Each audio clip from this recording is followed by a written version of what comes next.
going live, and you are looking live at Sold Out Net Live Stadium, where today the 16-0 New York Giants will be taking on the 0-16 Indianapolis Colts. Why the Indianapolis Colts 0-16? Because they suck. Welcome to the Gridiron. Anybody out there at all? Going to spend a little bit of time with me here this evening. I greatly appreciate it. Thank you. Thank you so much from the bottom of my heart. I'm going to try to go about 30 minutes here tonight, as I always try to do. Anybody got anything to say, just please feel free, fire away, throw it in the chat box. I check on the chat box like every 5-10 minutes or so. So anything that gets thrown in there, I check on. And I always try to respond to everything that gets put in the chat box. So please feel free and fire away. Now, before I get started, anybody want to help support my channel? It would mean the absolute world to me. The description box below, the top link, it's if you click on it, it takes you to my membership page. We got 3 different membership levels. First one's called the Saquon. The second one's called the Lawrence Taylor, and the third one is called the Gridiron. Each one's got their own little perks to them and all and everything. There's loyalty badges, which are pretty cool. There's 8 different loyalty badges. Each one is like a particular helmet of the Giants. And the older the helmet is, the longer you've been a supporter of my channel. There's 4 emojis that you get. Eventually, there will be a 5th one coming out. But the 4 of them, they're pretty cool. I had them made up on Fiverr, and I get a kick out every time I look at them. They're pretty cool. So that you could use those in the chat box, and we're going to put a comment or something like that. So they're pretty cool. So if anybody wants to help support my channel, it means the absolute world to me. And if you're not subscribed to my channel, please feel free. Click that subscribe button below and hit the bell icon. That way, next time I go live or I put out a video, whatever, you'll be notified. And as of right now, what do I got? 4,187 subscribers. I mean, every day I'm going up on the subscriber count. It's absolutely phenomenal. I'm going up, I guess, like 5 or 10 every day. It's simply amazing. I never thought in my wildest dreams I would be going up. I'd have 4,187 subscribers to the channel. That's absolutely phenomenal. So I thank each and every one of you from the bottom of my heart. Thank you. And then also in the description box below, there's 3 additional links. There are my Facebook groups / pages. The top link in the description box as far as with the Facebook. If you click on it, you can become a member. It's to my group. It's called the New York Giants, the Gridiron. It's a group. Right now we have over 1,900 members in there. But the cool thing is it, if you become a member, like what I try to do is every day I'm trying to put stuff in here. Okay. Pretty much 7 days a week. New stuff going in there all the time. But also, it's not only so much me putting stuff in here, okay? It's members of the group as well, okay? So as I was saying, it's just not me. It's, other stuff. So, I mean, I try to put at least 5 to 10 things in there every day. I said then the members, they put stuff in there as well, too. So there's all kinds of stuff going in there every day. So please click on that link and become a member of the group. You won't be disappointed. Then finally, what I got, there's 2 additional links, okay, underneath that. They're both the pages. The bottom link, it says, This Day in New York Giants Football History. That one I'm not as active on right now, because right now between the YouTube channel, the Facebook, the group, and the Facebook page, I'm spending a lot of 2 to 3 hours every day on those. So eventually, in the bottom, like the page, This Day in New York Giants History, I will become more active in that. But please, if you want, click on that and like that one and follow it. But the one in the middle, the one it's a page, okay? It's the New York Giants, the Gridiron, right? Right now we have 453 people who like it. I have over 1,300 people following it. That's going up. I mean, the amount of followers I'm getting every day is like probably 10 or 20 every day. That's going up like crazy. It's the same things with the group. I try to put like 5 to 10 different things in there every day. Now this one with the page, I'm like the administrator, so I'm pretty much the only one allowed to put anything in there. So I try to make sure, like 7 days a week, I'm always putting like at least 5 to 10 different things in there every day, and I don't really commingle. Meaning wherever I put in the group, I don't put on the page, and vice versa, right? So it's all different stuff on the page and the group. So please feel free, click on the link to the page, like it, and become a follower, and then hit the top one, which is the one to the group, all right, and become a member of that too. And you won't be disappointed, as I say always. If you're not happy, you get your money back guaranteed. But I mean, so you get a boatload of information every day between the page and the group, and between both of them. So you won't be disappointed. With all that stuff out of the way, it's time for the weekly episode of the PFF. Okay. Player and team grades. All right. After the Giants' tough second loss to the Vikings. I mean, I should know this off my head, but I just too annoying, just heartbreaking just to look it up. But I know it's like in the last 5 years or so, the Giants have lost like 3 games on last second field goals that were over 60 yards long. And we lost one to the Eagles. It was like a 61-yarder or so. This one was a 61-yarder to the Vikings. And I think Graham Gano beat us on like his was either one of them was a 63-yarder, I think it was 62 or 63-yarder. I'm not sure if Graham Gano's was that long or not. But Carolina beat us on a field goal over 60 yards. The Eagles beat us on a field goal over 60 yards on the final play of the game, and this weekend here. So the Giants are kind of a little snake bitten. So, it's like, it just seems like if you just get within 60 yards of a field goal, the final play of the game, and that's what you need to beat the Giants, they make it. Simply amazing. Absolutely freaking amazing.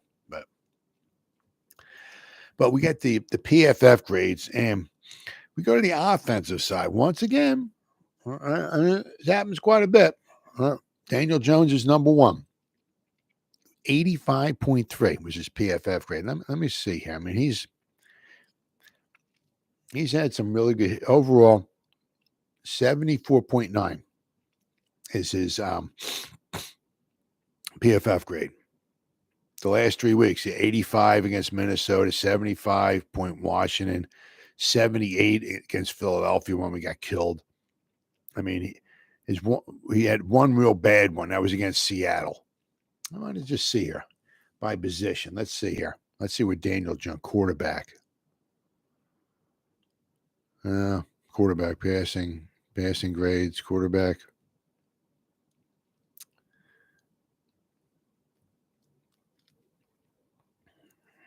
Passing. Let's see here. All. Okay. That's what it is. Okay. Quarterbacks.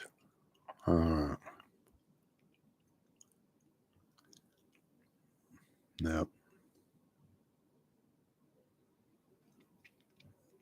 All right. Let's see now here. Okay. Offensive line. Let's see. Patrick Mahomes is 91.3.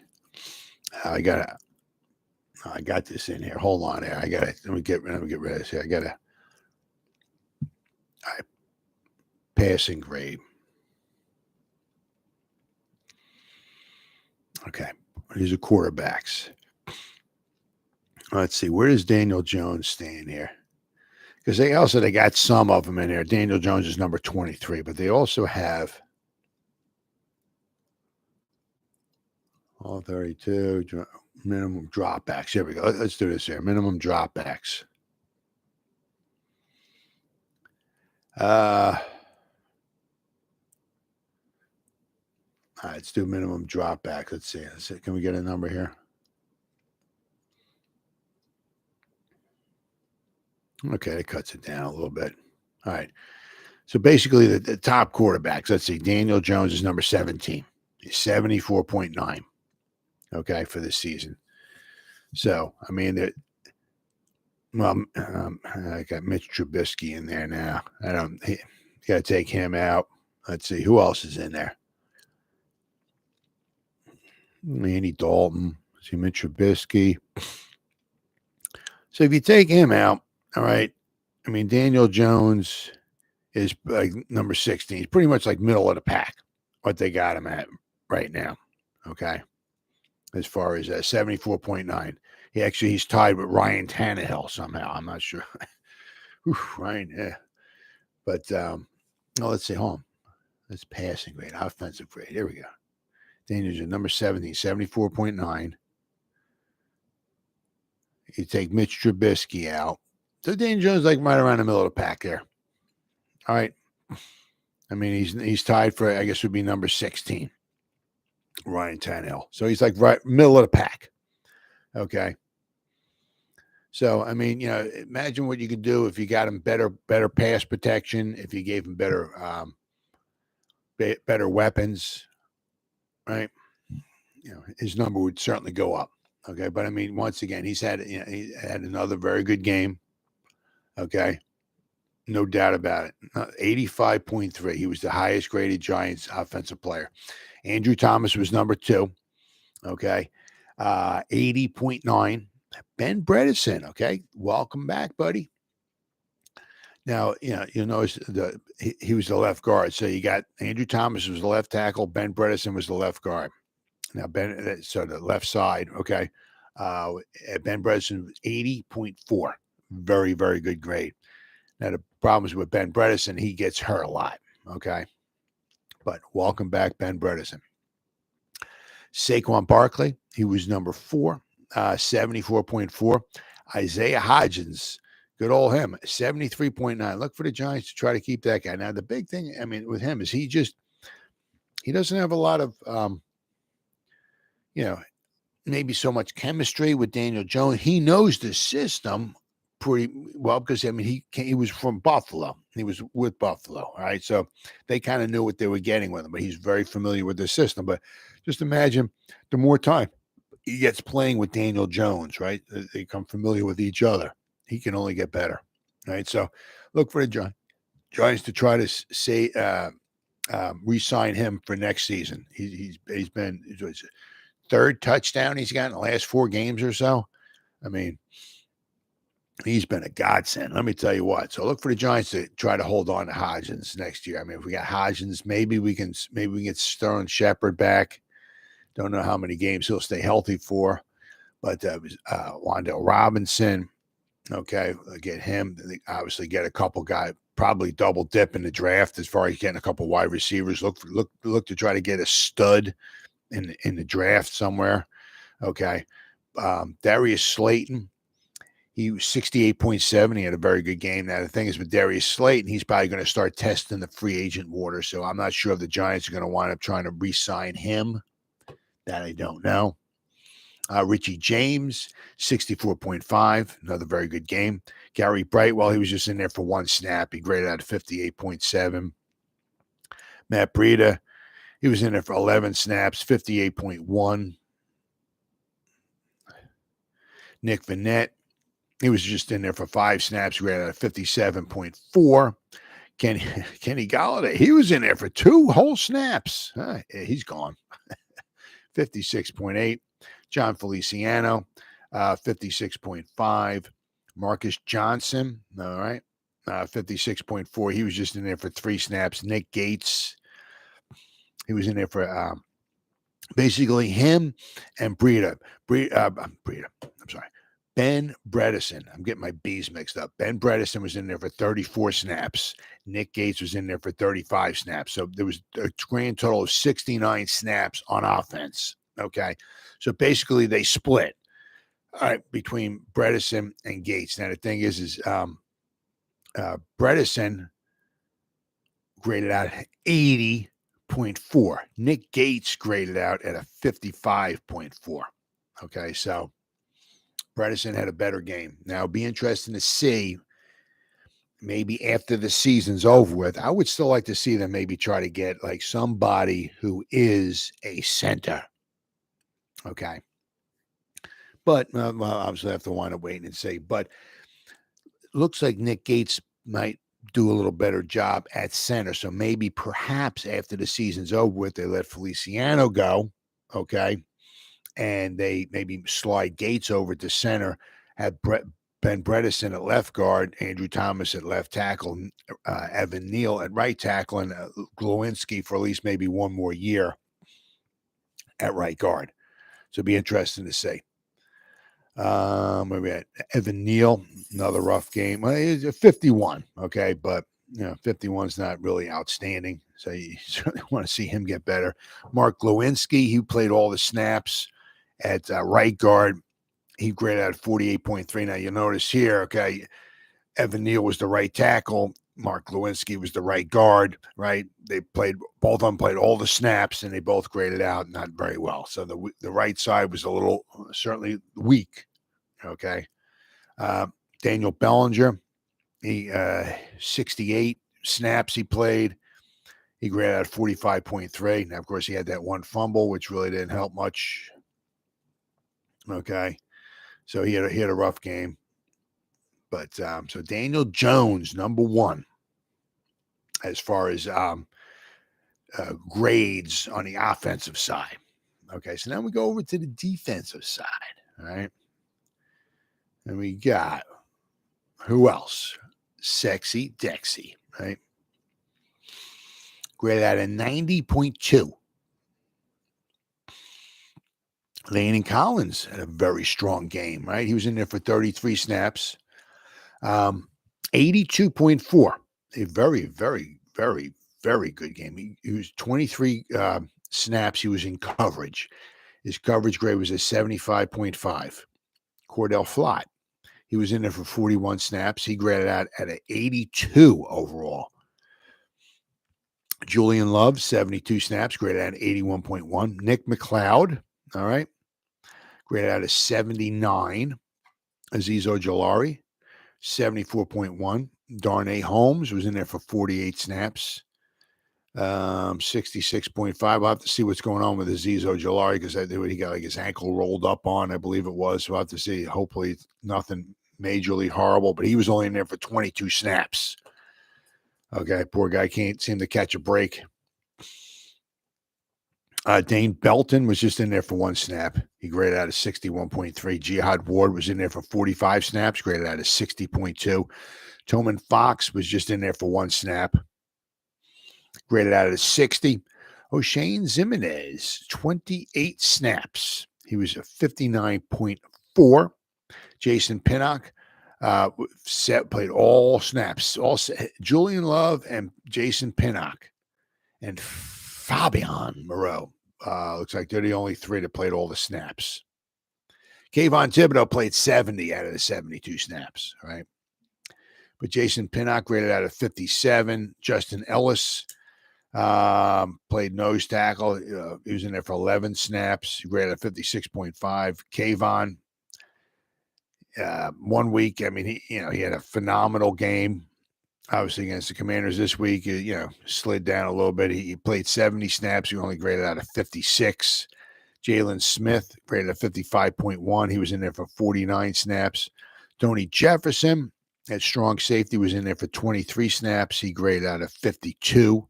Leonard Williams, he had a rough game. He was in there for 45 snaps. He graded out of 50. Fabian Moreau, he was in there for 72 snaps. He graded out of 45.1. I mean, I think a lot of it had to do with Jefferson. I mean, between Hawkinson and Jefferson, they had 25 receptions. I don't even know if I've ever seen, when the last time I've seen that. Two guys on another team, 25 receptions combined between the two of them. I mean, Jesus goodness. I mean, pretty much those two were the Vikings had like 350 yards of offense, I think it was, after you take the sacks away. and like 250 of it, or 244 of it, or whatever the heck it was between Hockenson and Jefferson. So those two guys really went off. But I think Fabian Moreau was the victim with Jefferson. I think that's why his grade is as bad as it is, because he was stuck on Jefferson. That would have been kind of interesting if Adoree Jackson was actually healthy and we had Adoree Jackson on our number one cornerback on their number one wide receiver, right? That certainly would have helped. Henry Mondeau, he was in there for just 4 snaps. He graded out of 43.6. Ryder Anderson, he was in there for 20 snaps, 43.3. And Micah McFadden, yeah, it's another rough game, graded out of 28.8. Rough game. I mean, he's just, this inside linebacker position we're having is just, I mean, we did nice against Dalvin Cook. They really haven't been used. They haven't run the ball a lot, the Vikings. I said they averaged 20 rushes a game. Okay, but I mean, Dalvin Cook didn't beat them as far as running the ball or as far as receiving yardage or anything like that. So they held him under check. That was the first time in the last 6 games. Last 5 games prior to that, the Giants gave up over 150 yards rushing in all the 5 games before that, which is ungodly, horrible. All right, so this time they actually kept the Vikings under 100 yards rushing, but I mean, it kind of goes both ways. It's like, okay, we kept the Vikings under 100 yards rushing, but we gave up 25 receptions, not 25 targets, 25 receptions to Jefferson and Hockenson. So, all right. It's a shame. I mean, the Giants, they only gave up 10 points going into the fourth quarter. The Giants were winning 13-10 going into the fourth quarter, and gave up 17 points in the last quarter. Gave up more points in the last quarter than they did in the first 3 quarters combined. All right. But is what it is. Another just a tough loss. So now let's go to the overall team grades, according to PFF. Now, just one thing real fast. Now, thanks to the fact that Seattle lost, okay, the Commanders, the 49ers beat the Commanders, right? Carolina beat the Lions, and the Chiefs beat the Seahawks, okay? Really didn't hurt the Giants. I mean, you obviously you want to win, and I get it, but it didn't, none the Giants didn't win, so they didn't gain any ground, but none of the teams below them gained any ground on the Giants, okay, as far as playoffs, wild card playoff spots, okay? So, I mean, if the Giants win against the Colts this Sunday, I think they're locked in at the number 2 overall wild card spot. So if they beat either the Eagles, going to be tough on the road, or the Colts, the Giants are in the playoffs for the first time since 2016. So, right, they got it in their hand. I mean, also, all the other teams just keep losing too. The Giants could get into the playoffs, but you don't want to just back your way into the playoffs. Yeah, we lost 9 of our last 2 games, but we're in the playoffs. You don't want to do that. So the Giants have a very good opportunity at home against a weaker opponent, the Colts, to take care of business. So the Giants really want to, show that they belong in the playoffs. Maybe they're not their best team or going to be a Super Bowl champion. They want to show that they belong in the playoffs. You take a weaker opponent at home, you beat them. Okay? You beat them. Now, the thing is, the last game of the season, see, the thing is, the Vikings only have 3 losses. Eagles have 2. And the thing is, the head-to-head, I think if the Eagles just win this weekend, I think they're the number 1 seed, I think. Because if they wind up tied with the Vikings, they would have the head-to-head against the Vikings as far as the number 1. So if the Eagles were to win against the Saints at home, which I kind of think they're probably going to do. Okay. They'll be number one seed. Now, meaning like last game of the season. The Eagles don't want to rest their starters for the last game of the season, then have a bye week, and then have to try to, and then the third week just put their starters out there. Okay, guys, let's go play some football. You don't want that. So they're going to put them out there. You know, if they were to lock up number one seed after they beat the Saints this weekend, final weekend of the season when the Eagles play the Giants in Philadelphia, they're probably going to want to play their starters at least a half or so, maybe into the third quarter or something like that, because you don't want to. I can see resting them. I can see that all that stuff and everything, but you don't want them to get rusty. Okay, you can be healthy, which is cool, but if you're rusty, that's that's not much better. Okay, so the Eagles will probably play their starters. So, I mean, the Giants, would have a chance if they can keep the game close. I mean, it was like what 312-0 after the first 5 seconds of the football game when they played the Eagles. So the Giants can keep the game close. Going into the second half, Giants could have a chance of winning that one as well, too. Right? Of course, obviously, once again, it would help. We stay healthy. They said maybe we can get Adoree Jackson back, our number one cornerback. Maybe we can put him on Brown. Right? Okay. I don't know, about how McKinney's going to do. Maybe if we get into the playoffs, we have what? We have 3 more weeks. Maybe we're lucky. Maybe some in the next 2 or 3 weeks. Maybe McKinney can be healed up enough. He'll be back. I'll have to say. But the Giants are basically in a win and you're in scenario, right? Same thing I was just talking with the Eagles. I think if the Eagles win, beat the Saints, I think the Eagles are number one, right?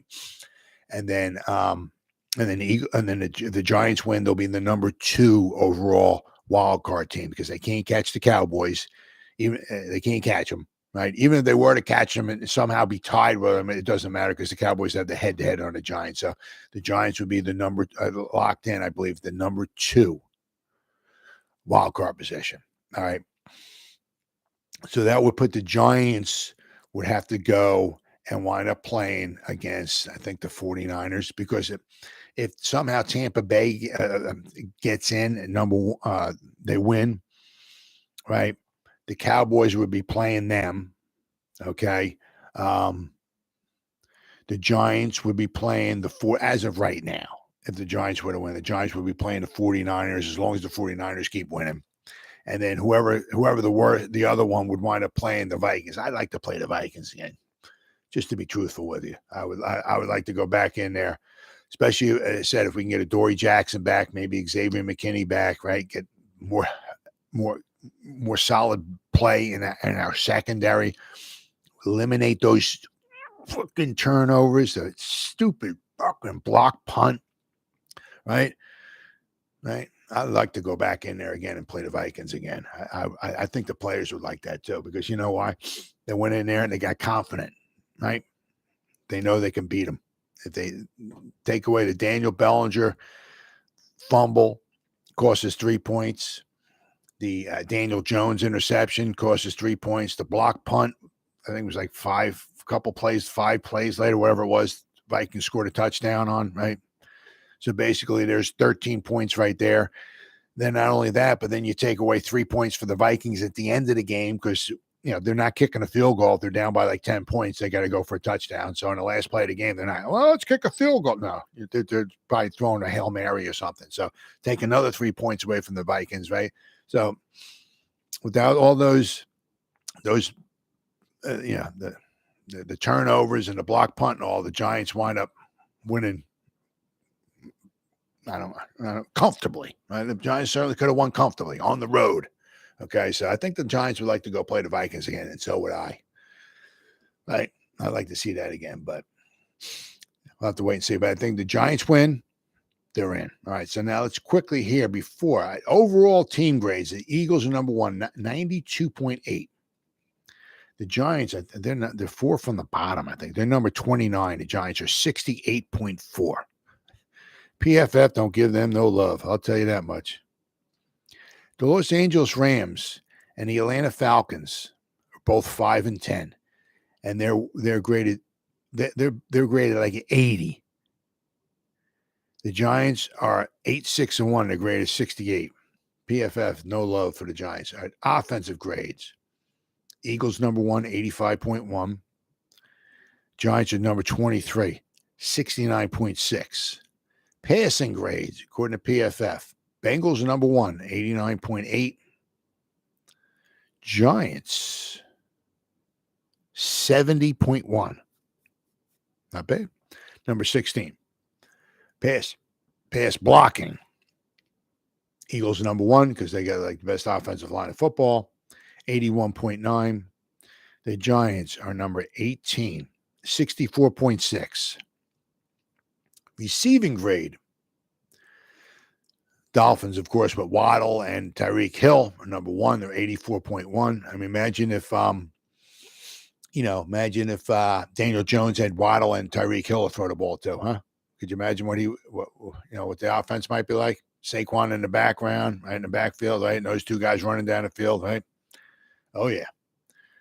Let's see, the Giants receiving grade.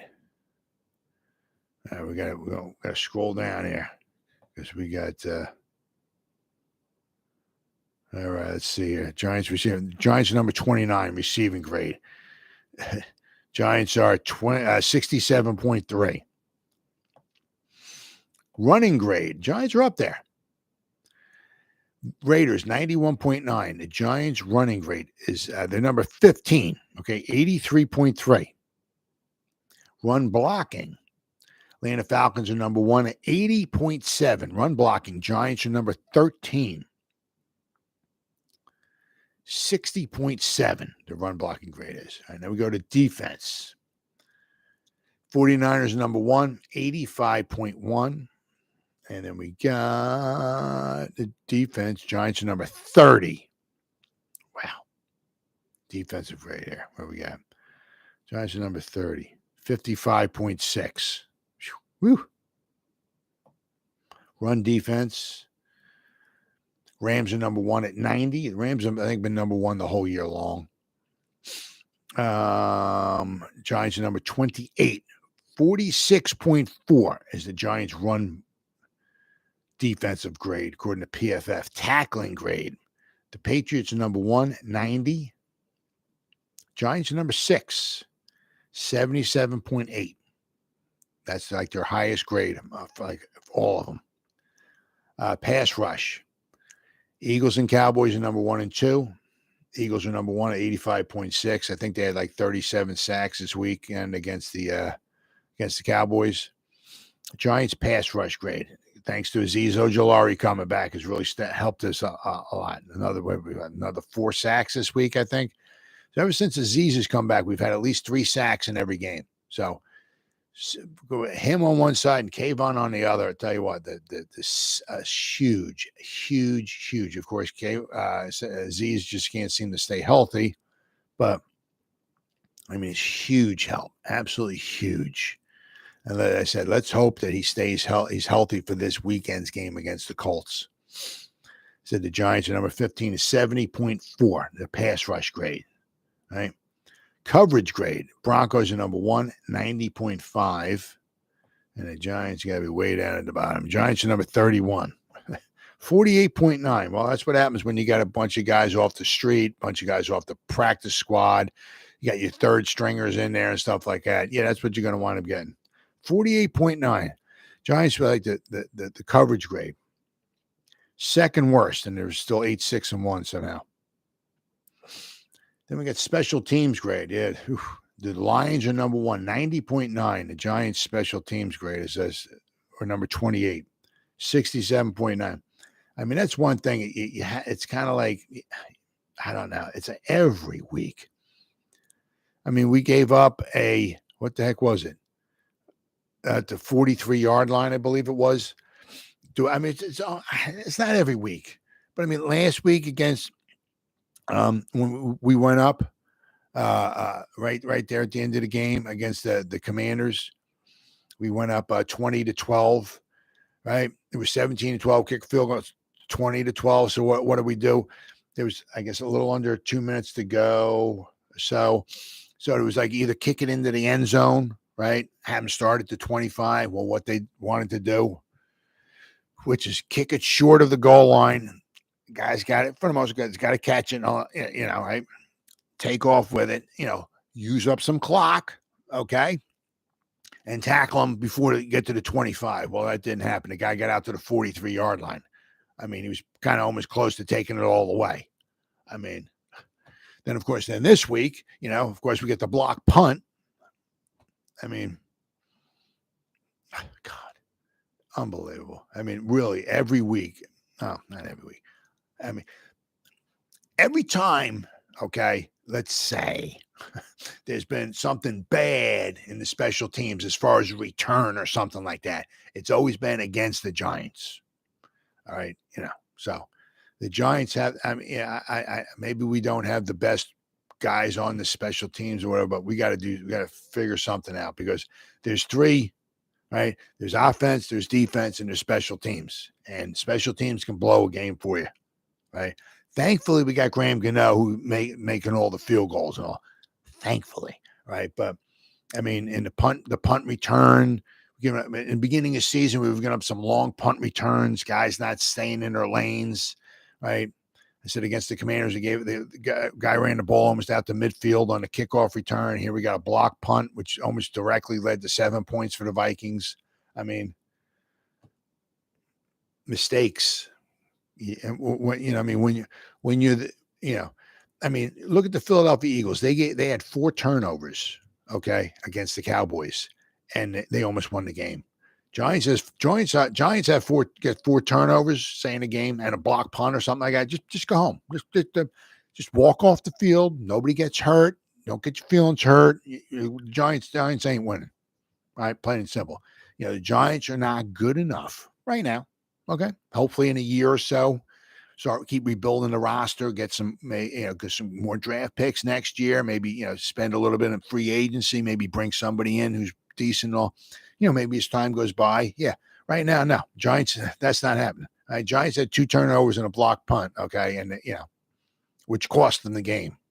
All right, that's. I mean, as I said, with the Eagles, the Eagles are just phenomenal. Okay. Once Jalen Hurts is going to get paid, all right, you can say bye-bye to a lot of stars on the Eagles team because they can't afford to keep them, right? Jalen Hurts is making $2 million a year now, right? So once Jalen wants his $50 million, which the man deserves, absolutely, you could say bye-bye to a lot of the stars on the Eagles, okay? But, I mean, the Giants are not good enough that those, if we got a couple turnovers, right? We gave up 2, we got 2. Oh, maybe we're talking, maybe get an interception of a cousin tip ball, Giant get intercepted, maybe run down to the 30-yard line of the Vikings, set ourselves up in field goal range or something like that. Yeah, okay. But we didn't get any, and we gave up 2, right? I mean, the Bellinger fumble, and certainly Graham Gano field goal range. That was a first down play. Say we get a few more yards. Easy field goal for Graham Gano. Daniel Jones interception, Graham Gano field goal range, right? And that's including the block punt, right? So there's like 6 points that the Giants lost, at least 6 points. If not even the Giants could have scored a touchdown on those drives as well. So I'm just saying, say the drive stalled after the interception, or if they didn't win for the interception, say this drive stalled, and we didn't have the fumble with Daniel Bellinger, right? And drive stalled, we kicked 6 points. Right. So the Giants would have been up 30-24. And I'm saying, and that's given the Vikings the block punt. Right. So the Giants were up 30-24. So when the Vikings had the ball, what the heck was it? The 42-yard line, 43-yard line, I think it was. They're not kicking a 61-yard field goal. Why? Because they need 6 points. It's the last play of the game, but they're in perfect position for a Hail Mary into the end zone. They certainly would have tried that. Hopefully we would have knocked it away, hopefully.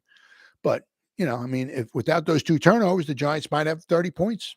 Giants win the game, right? Turnovers, huge. And I said, it's bad enough you gave up a couple, which cost you some points, but we didn't get any either. So that just kind of, the Giants can't do that this week.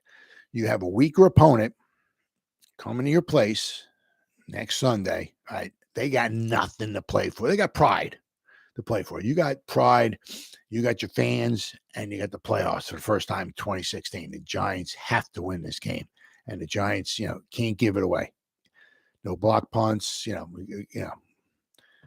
we got to be very careful with the turnovers and all and everything. Giants have to take care of business this Sunday and beat the freaking Colts, and we'll be in the playoffs for the first time since 2016. Well, guys, it's been 40 minutes.